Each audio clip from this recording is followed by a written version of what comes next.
The No Zone Special. This is very BBC Two.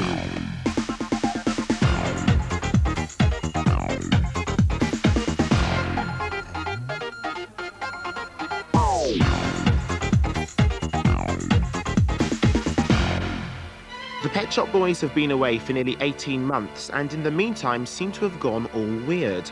They've got strange costumes and stand around in strange places doing not very much. Well, at least that hasn't changed. With their new look, they could be a sort of living modern art. Are they the Gilbert and George of pop, perhaps? Or are they completely ordinary with a wicked sense of humour? The Pet Shop Boys are two men who love pop music and dance music. But really what we do is perfectly sincere. And we just try to express ourselves, like many musicians do, through our music and our songs.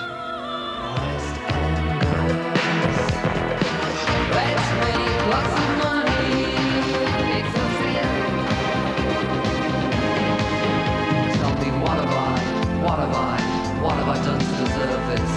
You're always on my mind.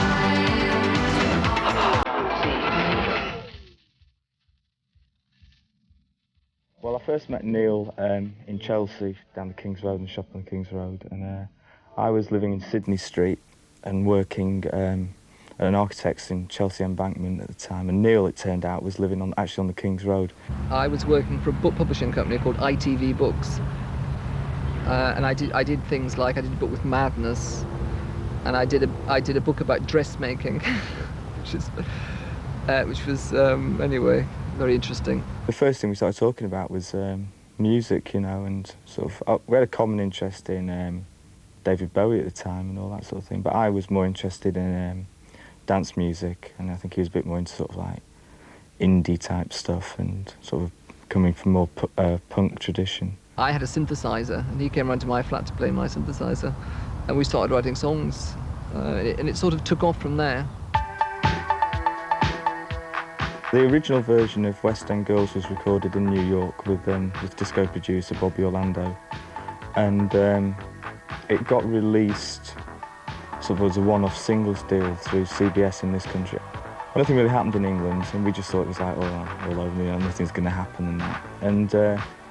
And then when we're just about to sign a management contract with Tom Watkins, and he went over to Los Angeles, and the first thing he heard when he got off the aeroplane was West End Girls, and apparently it was like all over the radio all the time in Los Angeles. And eventually we remade the record. We thought it was really, really great. And in those days, there was always a lot of faffing around as to whether was it the right mix, all that kind of stuff. And Chris and I were absolutely sure that it just sounded absolutely right. And when you release a record like that and you've never had a hit, you don't really ever expect to have a hit, genuinely, but we love the record. While they seem pretty ordinary so far, let's compare them to some famous modern art. Now, I want to talk about cover versions, because your West End Girls obviously was recently covered by top pop combo, East 17. What did you think of it? Well, I thought the cappella mix was good. What did you think of it? I'm too diplomatic to say. I asked Tom if they like it, and he said no, they don't like it. I just think it's flattering, really, for people to do cover versions. I haven't got a problem with it at all. I think it's a far better version than the first one. So even if I did one and screeched my way through, you'd be quite happy? I'd be delighted. Oh, well, you never know, I might have a go. I got the brains, you got the looks. Let's make lots of money. The first record that we released for EMI was Opportunities, which we'd spent about 3 or 4 weeks making, and it cost a fortune, you know, and it did a lot less well than the West End Girls, which had been released, you know, as a one-off single. But no one seemed too disheartened by it, and we just carried on regardless, really. Choose the perfect time. If you've got the inclination, I've got the crime. We called our first album Please because, well, for several reasons really. We thought it was like a sort of polite album title. It's very sort of minimalist, like the whole sort of design for the sleeve was. We thought it would be funny to have a sort of a sentence. We always used to say, because you can go and into the record shop and say, have you got the Pet Shop Boys, please? And it was a sort of a pathetic, weak joke. And we've carried that on with Pet Shop Boys actually.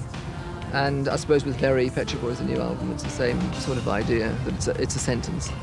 I'm very happy that a journalist, or an ex-journalist, has won this award. I know it is already, and it is the Pet Shop Boys. It was funny when we got the BPI award for West End Girls because I just moved into my flat in Fulham and the phone wasn't connected. And Chris and I had said that we wouldn't go to the BPI awards because we don't really like award shows. To me, it's like being at school for your entire life, you know, it's like prize giving all the time. I was going to watch it on the television at home that night. And in fact, I'd arranged for some friends to go over to watch it, I think.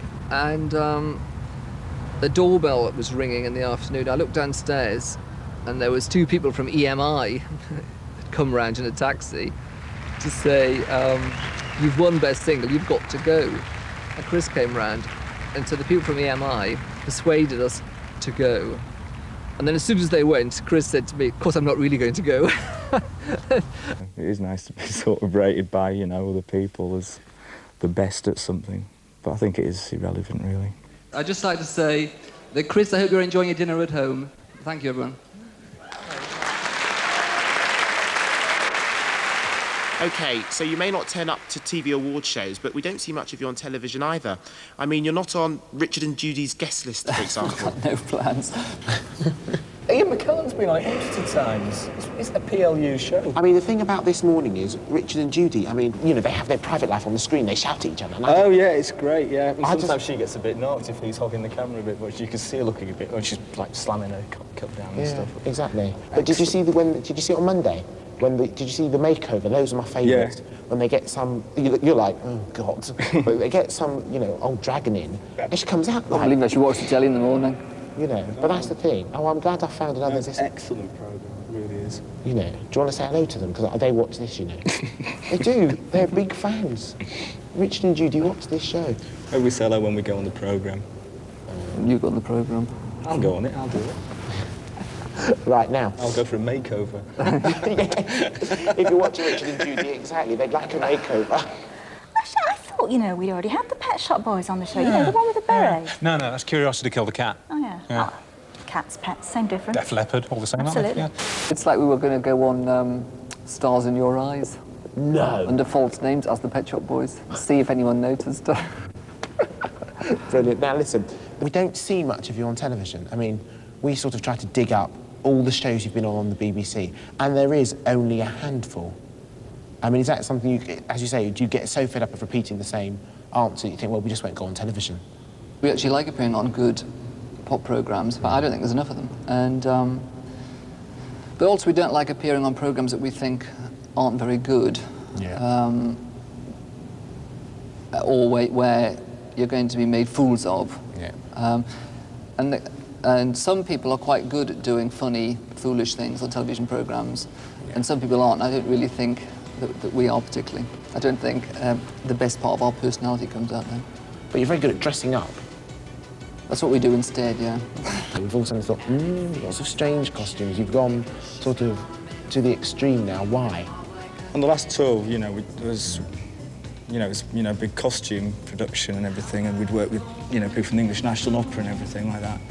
And we thought it'd be good to just forget about fashion, forget about all that, and just revert to what we'd been doing in the last show, and just do sort of costumes that had no relevance to anything else, you know, only existed in their own environment or their own world. And so we went back to David Fielding, who'd done the costumes on the last tour, and he came up with clothes, but he also came up with like a whole sort of concept for each song presentation, you know, what we could do on television shows or in the videos. When you did Top of the Pops, you practically recreated the video in the Top of the Pops studio. Yeah, well, we're very anxious with what we do, is that we have our own world, and that's how we present ourselves, and it doesn't refer to what other people do. And therefore, when we go on Top of the Pops, increasingly what we want to do is take our own world with us. Now, at least in Go West, you reduce the sizes of the hats. I mean, they look a bit like sort of Pyrex mixing bowls now. But, I mean, tasteful in their own way. You had to stand in the middle of Moscow in these outfits. How did you feel? Well, it was funny because we went to Moscow for the opening of MTV Russia, this music channel that was opening over there. and there was only people staring, you know. It's not so bad for me though, because I take my contact lenses out and then I can't see anything. So I'm not really aware of the nuances of people's expressions or what they're saying or whatever. Yeah, I find it terribly embarrassing, you know. But even so, I've got this massive visor on, so no one would be able to tell who I was anyway, but I still feel the sort of total shame of that. But really, I mean, it's great, because then you can really be in a world of your own. It's like... It's a bit like a superhero thing, you know, and you go back into the real world, then you go back to being a reporter at the Daily Bugle. Brilliant. Now listen, the video for Go West, it changes the meaning of the song. We did the Russia bit because at the moment Russia is being encouraged and is trying to move in what one might call a more Western capitalist direction. But it's not an anthem for mass immigration into Western Europe from Russia or anything like that. Well, it's a Village People song, isn't it? Did it take hours to find, or was it like, oh, I know the one we'll do? Well, we were doing a concert in Manchester, a charity concert, and we decided to do a cover version to kind of liven things up at the end. And Chris came in with his Village People Greatest Hits tape, and he said, I've always liked this song, and played it. And I'd never heard it before, and I thought it was really horrible, actually. I said, I didn't want to do that one. And he just started working on it, and I realised that, you know, it had a good tune, and that I had no choice anyway. and we took it from there, and it went down really well at the concert. Oh, excellent. And we did it at a concert in New York as well, and two of the Village People were in the audience, and they came backstage afterwards and said it was wonderful. In the late 70s, Go West, I think, was about the kind of gay dream of moving from the East Coast of America to San Francisco, and everything would be fabulous. And, you know, where the dream went wrong was because suddenly AIDS came into it, which obviously no one knew about or could even conceive of in the late 70s. The music itself, anyway, the chord change, has a sort of a sad classical quality, so we tried to bring out that element to make it, you know, a happy dance record, but also to bring out the sort of elegiac quality it now has.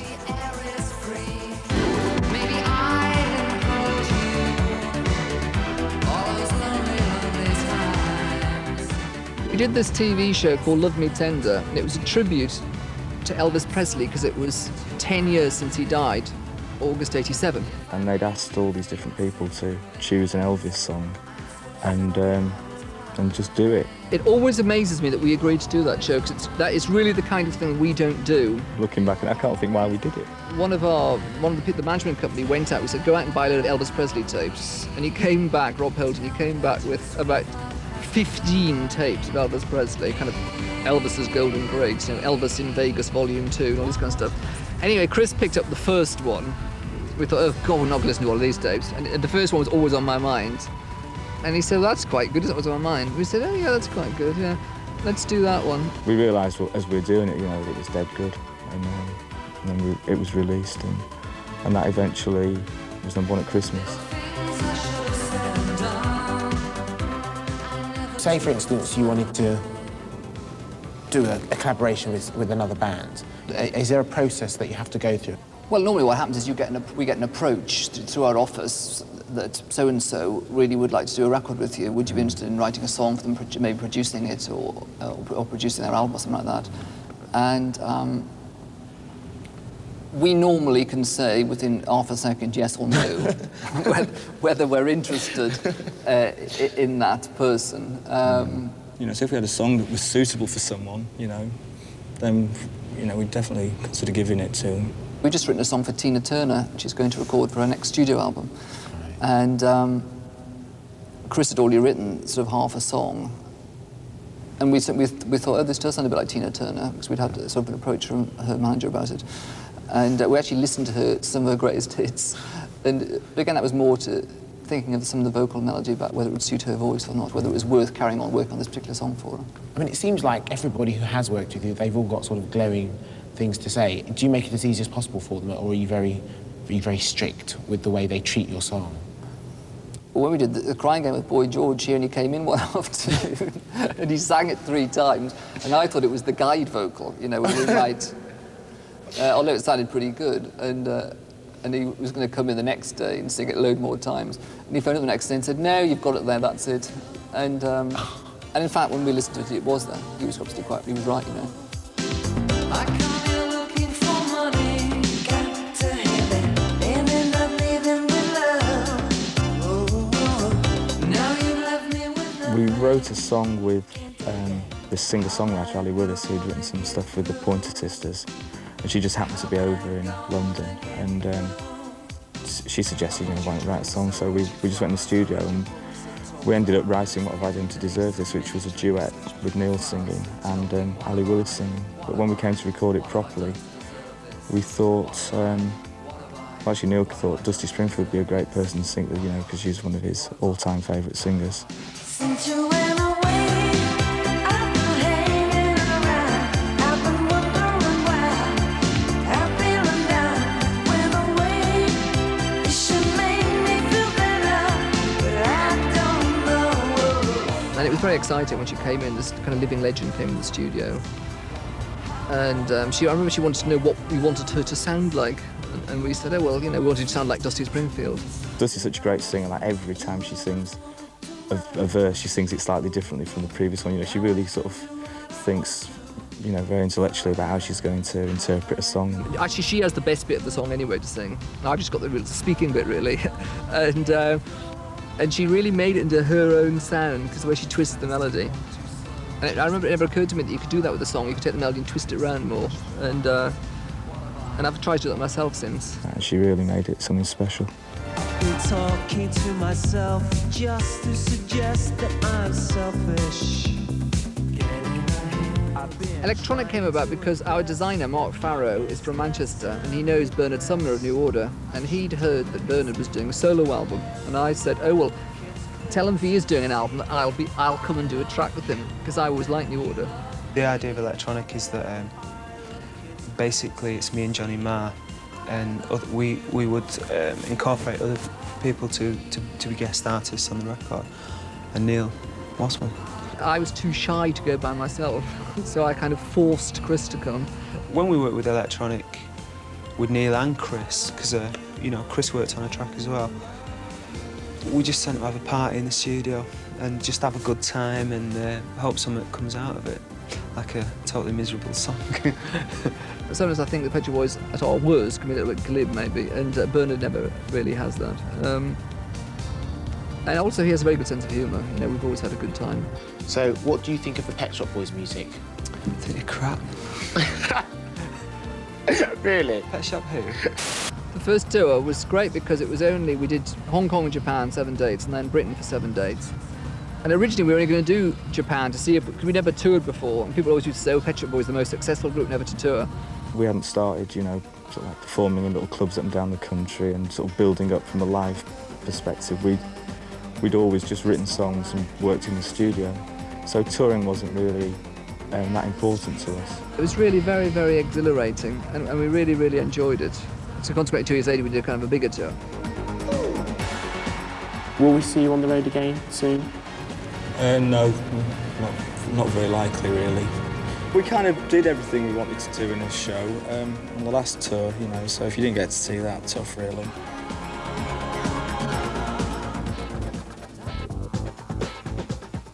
One of the most enjoyable things I think that both of us have done as the Pet Shop Boys was standing for Simon Bates for 2 years running. I remember it was one of the most terrifying moments of my life. The great thing about that was that we said we'd like to do it, but we'd like to operate the decks, do all the stuff ourselves, and be able to play whatever records we want. And I thought, why are we doing this? Actually, it's quite funny because you also get some people complaining, you know, because we like every day we'd put a 15-minute non-stop dance mix out, you know, with no talk or anything.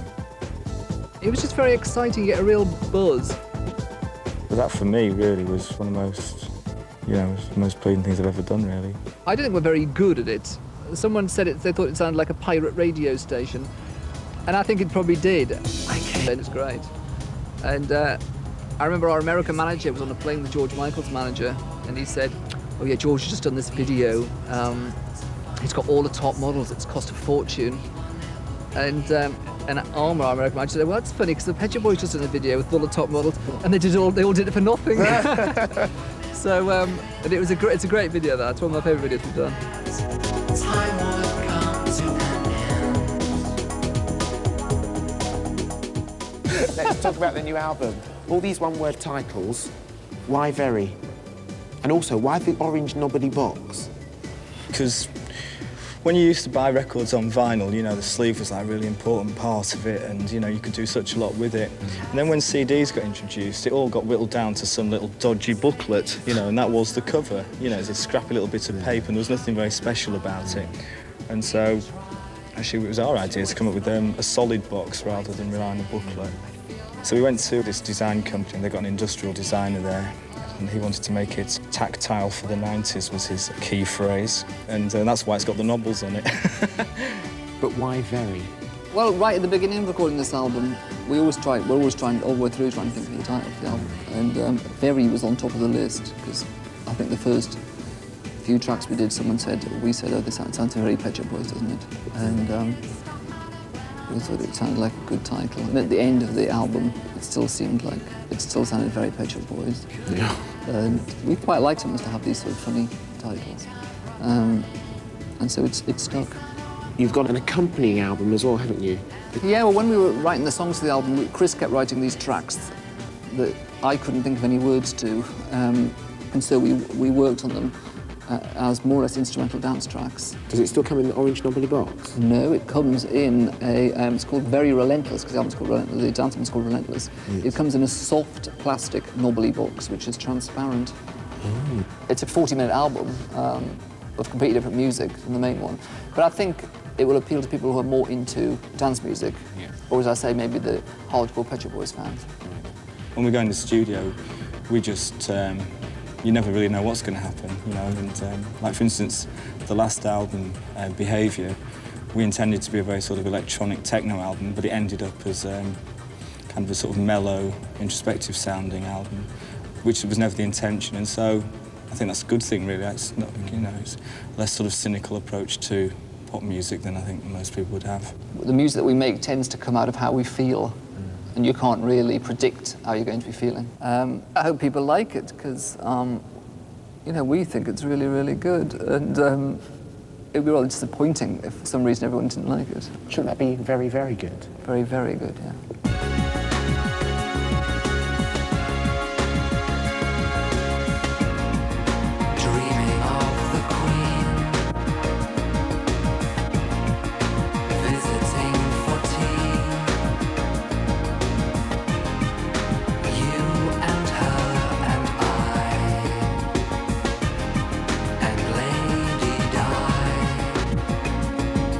Dreaming of the Queen, I read that one of the most popular dreams for people to have in Britain is that the Queen comes around to their house for tea or something, and that the house is kind of messy or something like that. It's a sort of anxiety dream. And in the second verse, it refers to another popular anxiety dream, which is walking down the street with no clothes on or partly clothed. I just brought those two things together because I thought, first of all, it was a funny idea. And then I was thinking of Princess of Wales' work in terms of AIDS, and so she says there are no more lovers left alive, and that's why love has died. So she's commenting on her marriage, as it were, breaking up, but it's also a comment on AIDS and, you know, how it's happened to me and you, which is, you know, how the song ends. So what are your favourite tracks? My favourite tracks are Dreaming of the Queen, Yesterday When I Was Mad. Yeah, that's another funny one, I thought, Yesterday When I Was Mad. That's the song about when we were on tour after the show. People were sometimes a bit flabbergasted by the show, and they would. It's based on the sort of comments people would say to you afterwards. Right. Sort of barbed comments people might make to you afterwards. And I started writing the words to that when we were on tour. Right. But again, it's just meant to be funny, really. So what are your favourite tracks? I like the theatre. That's about the theatre. Before you ask. The theatre, which is about the homeless on the Strand, was inspired by a remark a Tory MP made, saying the homeless, they aren't there, the people who step over when you leave the theatre.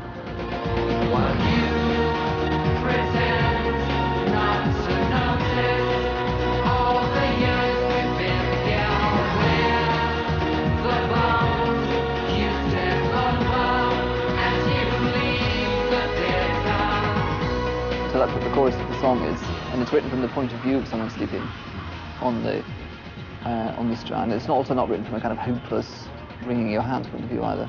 I think when you write a song, you know, it can be inspired by your own experiences, or sometimes by people you know's experiences, or something you've read about in the paper. Young Offender is about growing old and comparing being old, as I am comparatively, with young people, and also the different kind of cultures one lives in. How young people nowadays live in a culture of computers. You say that computer games weren't the culture that you were brought up in, but you look at your two most recent videos, and they are lots of computer-generated graphics. Is this something you're thinking, well, maybe we should make sure that our audience we know what's going on the street, if you see what I mean? Well, no, that's just using technology that's available. I mean, you can now do fantastic things with technology. When you think when Michael Jackson did the first video, I think, for his last album, that technique called morphing, where one person goes into another, you can do it for sort of 2 and 6 now, and because technology advances so quickly in these areas. And so what we're doing is just really playing with all the technology that's available, because also that means you're always going to be kind of modern. Is there anything that you feel is misunderstood about the Pet Shop Boys? I think sometimes people think we're too cynical, and I don't think we are at times that people think we have, which we don't really have at all. We consider ourselves to be a pop group who write pop songs, but we're also, you know, obviously interested in contemporary dance music. But people often say, is it important to you to have hits? And it is. I mean, you have this dichotomy that we write songs to please ourselves, but if they don't do very well, we're not very happy about it. Songwriters, first and foremost, is how we see ourselves. We write a song and then put it in a contemporary format. We aim to make beautiful records that people, that we hope people will enjoy, and maybe even feel slightly affected by.